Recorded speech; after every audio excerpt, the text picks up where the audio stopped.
to thine handmaid a man child, then I will give him unto the Lord all the days of his life, and there shall no razor come upon his head.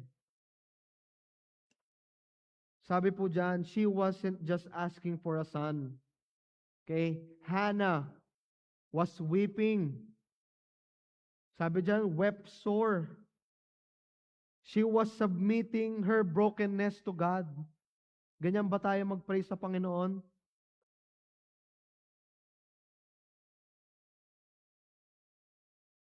And after that, sabi sa next John, and seek my face.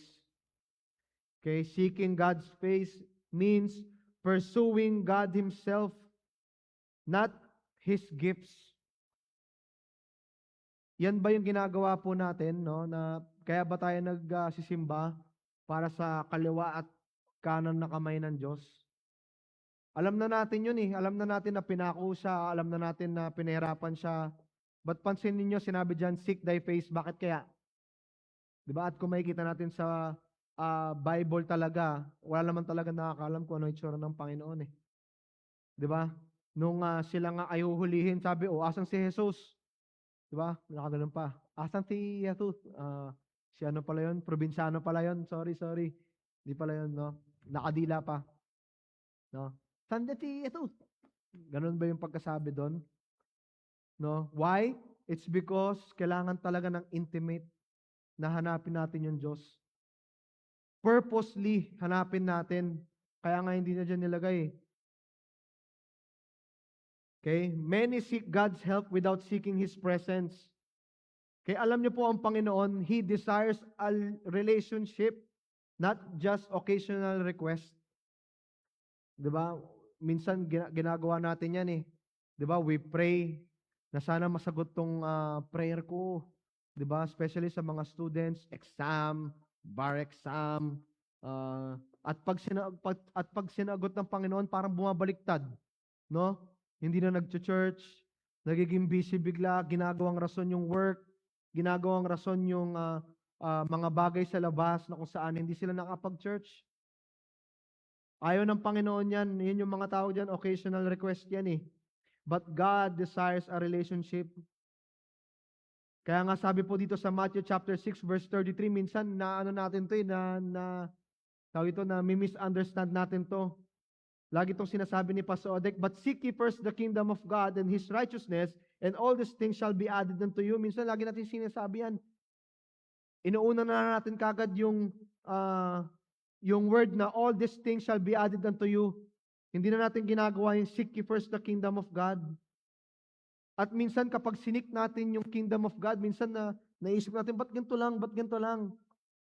Hindi natin naisip yung Philippians chapter 4 verse 19. Sinabi dito, but my God shall supply all your need. According to our riches ba? According ba sa kagustuhan natin? Hindi po, sabi, according to His riches in glory by Christ Jesus. When was the last time po nag-spend tayo reading the scripture? Okay? When was the last time po na tayo ay nag-worship sa Panginoon? Sincerely talaga. Kaya nga sabi ko itong ngayong gabi na to, siguro ito lang talaga yung mga ligtas. O baka napilitan kayo. Okay? Desire to know Him more. And the last, wala si Nelnel. Wala si Nelnel. O siya yung lagi kasing pag last na eh. Okay? Nahalata tuloy, absent si Nelnel. Sorry po. Okay? Next ko dyan. Hirap din yan. Okay? Next is, nung tayo ay nag-kneel, we empty ourselves. Okay? And then we pray. The last po is, madali na lang gawin to. Kapag nagawa natin yan, we obey. O, di ba ang hirap? Okay? We obey. Sabi po dyan, and turn from their wicked ways. Okay? Seeking God includes repentance. Okay? Repentance is more than feeling sorry. It is turning away from sin. Okay? Pag ikaw ay nag-turn sa sin, hindi ibig sabihin yan, Okay na. Hindi po, kapag ikaw ay nag-turn sa sin, ikaw ay mag-turn forward sa Panginoon. Ganun po yung gawain na yan. God calls His people, okay, to abandon sinful attitudes, words, and actions. Okay? Means the actions of repenting. Okay? Sincere regret or remorse. Pag sinabi pong remorse, means deep regret or guilt for a wrongdoing. Sabi sa Proverbs chapter 28 verse 13, sabi diyan, he that covereth his sins shall not prosper, but whoso confesseth and forsaketh them shall have mercy. Kapag tayo po ay nagsisi sa Panginoon, may mercy po ang Panginoon sa ating buhay. Repent. Okay, turn away. Pag sinabing turn away, yung mga ginagawa natin, alisin na natin yan sa buhay natin. Okay? Kaya siguro tayo po ay hindi sinasagot ng Diyos. Lagi yan sinasabi sa akin ni Papa kapag hindi natutuloy yung papeles ko, o di kaya meron kaming tampuan ng aking asawa, it's because merong sin sa gitna. Okay, merong kasalanan po na nangyayari dyan. That's why we need to ask ourselves, bakit ganito? Baka may kasalanan akong ginagawa? Or not me, okay? Ang aking pamilya. Okay, kaya siguro nag-hold back yung Panginoon sa akin na hindi ako pinapapunta sa ibang bansa. It's because He wants my family to get saved. Okay, gusto niya yung pamilya ko ma-save. And it's really hard for me. So please pray for me po na yung not just our family but my family po sa Quezon City ay ma-save din. Maybe sila yung way kung bakit nag-hold back. That's why we need to ask ourselves. Siguro kaya hindi pinagpapala masyado yung pamilya natin is because tayo mismo ang gumagawa rin ng kasalanan. Okay? Ask God to reveal areas that needed change. Okay? We need to forgive others. Okay? Choose obedience even when it's difficult. Lagi ko itong sinasabi sa mga young people. Alam nyo, labanan nyo yan. Okay? Yung especially kapag may mga times na may mga nagliligawan talaga. Lagi ko tong kasi talagang may nagliligawan sa tribe and hindi ako nagba-back down to say the word of God sa kanila. No? And I pray sa atin din po dito sa church. Now we need to choose obedience kahit difficult na. No? Kaya pag hindi natin kaya pigilan hawakan yung boyfriend natin, girlfriend natin, labanan niyo yan. Okay? Dati nahihiya pa tayo No, ngayon talagang pinopost na natin, wala nang pakialamanan No, okay lang kahit makita nila pastor. Kahit hindi pa tayo kasal. Okay lang 'yan. Pero sabi po dito, no, we need to repent. We need to choose obedience even when it's difficult. Kahit mahirap po talaga 'yan. Kasi tayo ay nasa flesh nagkakamali tayo, But sabi dito, we need to repent. We need to ask God sa ating buhay. Amen po ba? Gising pa ba kayo? Sinasabayan niyo yung ulan na nagsisenti mode kayo And ito na po yung God's promise. When we open the password, ano ba yon? Saan ba natin bubuksan yung password? Sa Facebook ba? Sa Instagram? Hindi. Ito na po. Okay, the password to God's promise. Okay? Anong sabi dyan? Then will I hear from heaven. God listens to sincere and repentant hearts. Tama po yan, totoo yan. Sobrang na-experience ko to na kung saan makikinig talaga ang Panginoon pag alam niyang sincere ang puso natin. May kinig ang Panginoon kung nakikita niya sa atin na meron tayong repentant heart sa ating buhay. I experienced that few years back nung bago pa lang ako pananampalataya. Talagang nagda-doubt talaga ako mag-pray dati kasi Catholic kasi ako. So, ang prayer ko, Ama namin sa masalangit ka 3 times. Pag 3 times ka, okay ka na. Ligtas ka na. Kaya nawiwirduhan ako nung time na yun kapag si Hannah nag-pray. Talagang pa nag-pray ako, sabi na ako, sige, mag-pray ka. Pag hindi niya nagustuhan yung pray ko, magpe-pray siya. Siya yung pastora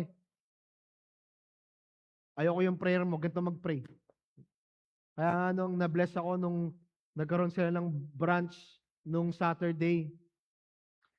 Sabi ko, wait lang, sino palang magtuturo ng Bible study kaya nila? Pagtingin ko, si Hannah nagtuturo siya. And I pray na na-bless yung mga ladies natin, yung mga tribe, no, na gulat ako, talagang nakikinig talaga sila dun sa bahay. Habang kumakain ng nakita ko si Elisha May, pag nakikinig kay Hannah, yung pancake, tinutupi niyang ganun. Tapos,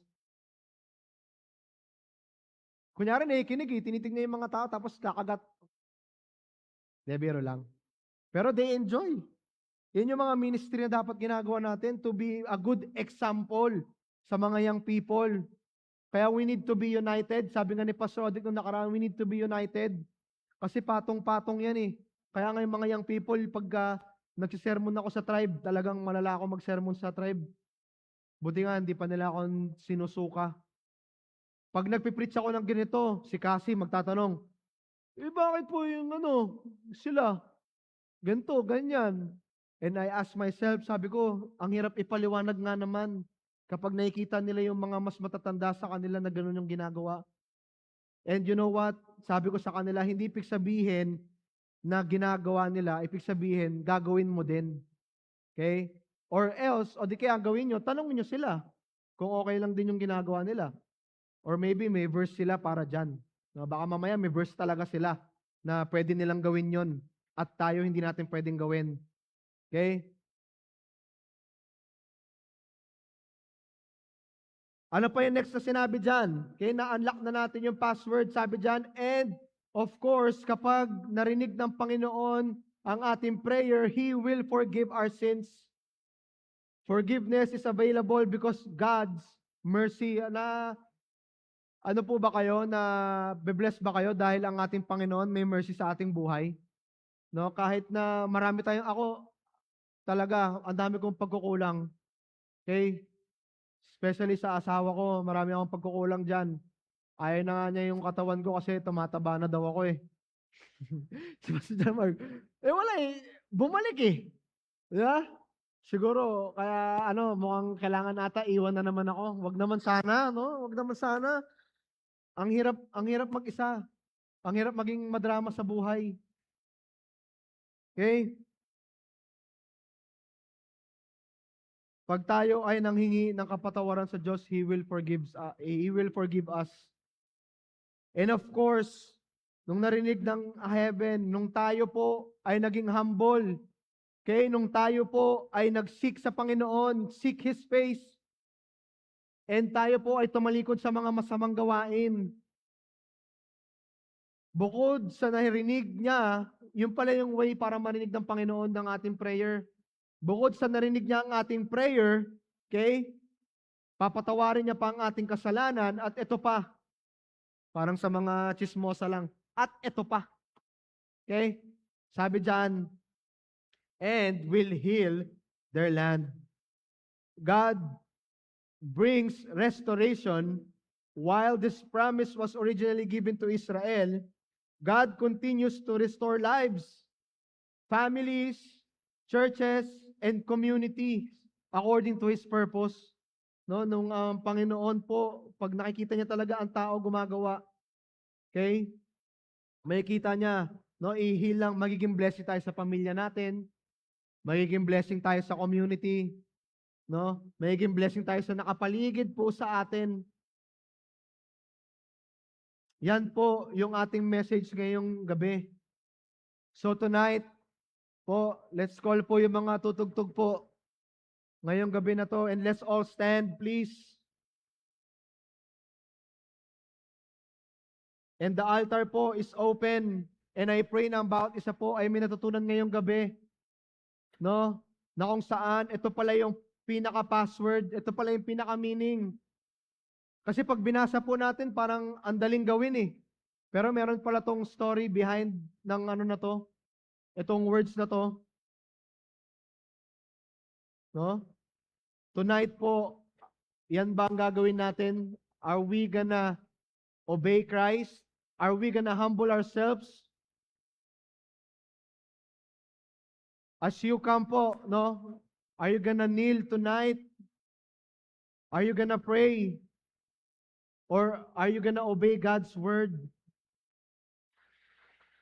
This passage reminds us that spiritual does not begin in government or institution. Hindi po natin makukuha yan sa government or sa school. Okay, it begins in the hearts of God's people. As tonight po, yung pattern ay clear. Okay? Ano yung pattern na yan? We need to humble ourselves. We need to pray. We need to seek God's face. And we need to turn from sin. When God's people respond with sincere repentance and faith, they can trust His mercy. At alam niyo, ang Panginoon po ay mag-work po yan sa ating buhay. So tonight po, the altar is open. If you are not saved po, this is the time. At kapag ikaw po ay sinasabi mo na ikaw ay ligtas at ikaw ay may pagkukulang sa Panginoon, lapit po kayo sa Diyos. As we sing, I have decided po to follow Jesus. Brother Francis, please. You come. Manalangin po kayo sa Panginoon.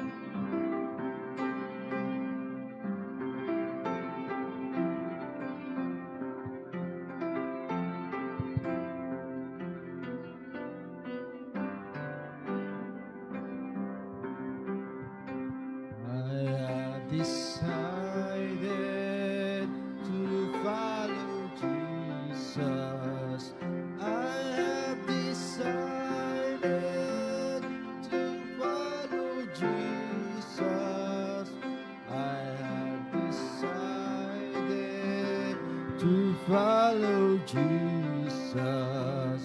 No turning back, no turning back. Do not go with me, still I will follow. Do not go with me, still I will follow. Do not go with me, still I will follow. No turning back, no turning back. World behind me, the cross before me. The world behind me, the cross before me. The world behind me, the cross before me. No turning back, no turning back.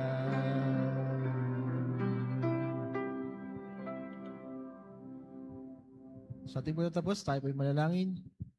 Maraming salamat muli sa inyong kabutihan, Panginoon, sa amin. Maraming salamat sa biyaya na yung patuloy na pinagkakaloob sa inyo pong habag, sa inyo pong grasya, Panginoon. Dalangin ko po sa amin pong napakinggan na inyong salita, Panginoon, sa pamamagitan ng aming tagapagsalita ngayong gabi.